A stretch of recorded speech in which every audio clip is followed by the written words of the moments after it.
They used to call me the mop lady. Not to my face, of course. Just loud enough that I'd hear it if I was paying attention.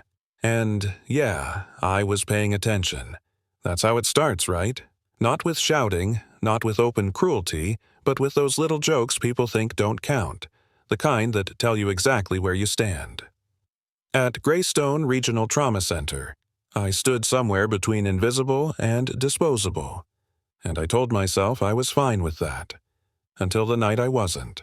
I was 49 when I started there. Not fresh out of school, not shiny, not fast enough for the kind of place that liked to brag about being cutting edge. Greystone loved its image. Glass walls, chrome carts, doctors who wore confidence like cologne. And then there was me. Older, slower, careful in a way that annoyed people who liked speed more than precision. I double-checked meds. I reread charts. My hands shook a little when I was tired. That alone was enough for Dr. Lucas Reed to decide I didn't belong. He was the star resident son of a donor smile like a billboard. I once overheard him betting a nurse I wouldn't last a week. "She's a relic," he said. Medicine moved on without her. I kept my mouth shut. I needed the job. I needed the quiet life I'd spent years trying to build. You see, before Greystone, I'd lived a very loud life. One full of alarms and dust and blood and decisions you don't get to second guess. I thought if I stayed small long enough, the past would stay buried. That was the plan. Then the alarm went off. Not the usual one. Not a stroke, not a car accident. This one cut straight through your bones. Military inbound. Multiple casualties. ETA 3 minutes. The entire hospital shifted. Jokes stopped. Smiles vanished. Everyone snapped into motion like they'd been waiting for this moment their whole lives. Dr. Reed turned into a general overnight barking orders soaking up attention. When he saw me step out of the break room, coffee still in my hand, he didn't even hesitate. "You," he said, pointing like I was furniture. "Stay out of the trauma bays. Go help families or something. Don't slow us down." I told him I was trauma certified. He laughed.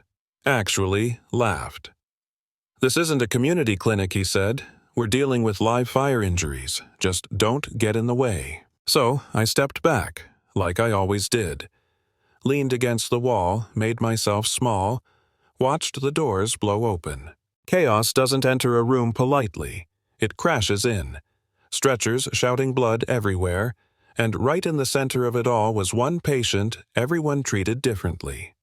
Captain Aaron Cole.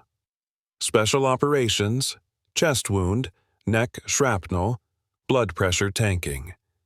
Reed went straight for him like this was his big moment. I watched from the edge as they cut away gear focused on the neck on the bleeding everyone could see. But my eyes kept going back to his chest, the way it wasn't rising on one side, the subtle shift in his airway, the panic in his movements that wasn't pain, it was air hunger. I'd seen it before, too many times. I felt that old pressure build in my chest, the one that says do something now or regret it forever. I spoke up, quietly at first. Reed ignored me. I tried again louder. He snapped at me to shut up. Someone called for security. And that's when it hit me clear as day. If I stayed where I was, that man was going to die while everyone argued about protocol. So I moved. I didn't ask. I didn't announce myself. I grabbed a needle, felt for landmarks my hands remembered even if my mind pretended to forget. Reed lunged toward me yelling. I blocked him without thinking. Not a shove, a reflex. And then I placed the needle and pushed. The sound came first. A sharp hiss like the room exhaled. Then the monitors changed. Heart rate slowed. Oxygen climbed. Captain Cole sucked in a breath so deep it sounded like he'd been underwater. The room froze. Nobody said a word. I kept my hand steady, felt his chest rise, and then his eyes found mine. He grabbed my sleeve, not hard, just enough to anchor himself. His lips moved. "Angel," he whispered. Then with effort that cost him, he raised his hand and saluted me. That's when Reed lost it. He threatened my license, my job, my future. 2 hours later, I was sitting in an office that smelled like leather and fear, still in bloody scrubs, while Reed told the story his way. Assault, insubordination, reckless behavior. The administrator nodded along. They handed me termination papers and said the nursing board would be notified. Reed smirked like he'd won something. I didn't cry. I just asked him one thing. When you talked to him, I said, "Are you going to tell him you saved his life?" His face flushed red. He told me to get out. So I did. I took my little cardboard box, the kind they give you when they want you gone fast, and I got on the city bus in the rain.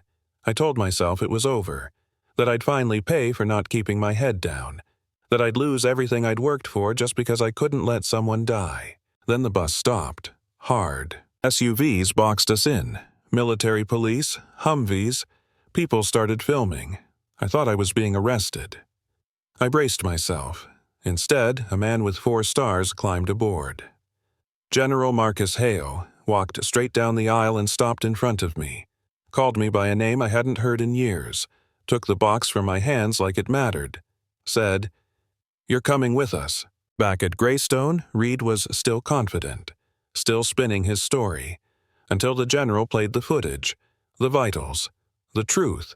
He read my file out loud, my real one, former combat medic, multiple tours, decorations I never talked about, shaky hands from nerve damage after holding pressure on a wounded soldier for hours under fire. Reed tried to speak, couldn't. He was fired, escorted out by the same security guards he'd called on me. They offered me everything after that. Titles, money, power. I said no. I told them I wanted to train their residents, because skill without humility kills people. Captain Cole showed up later, stood through the pain, saluted me again. This time, I returned it. The room erupted, and for the first time in a long time, I felt seen. So here's my question for you.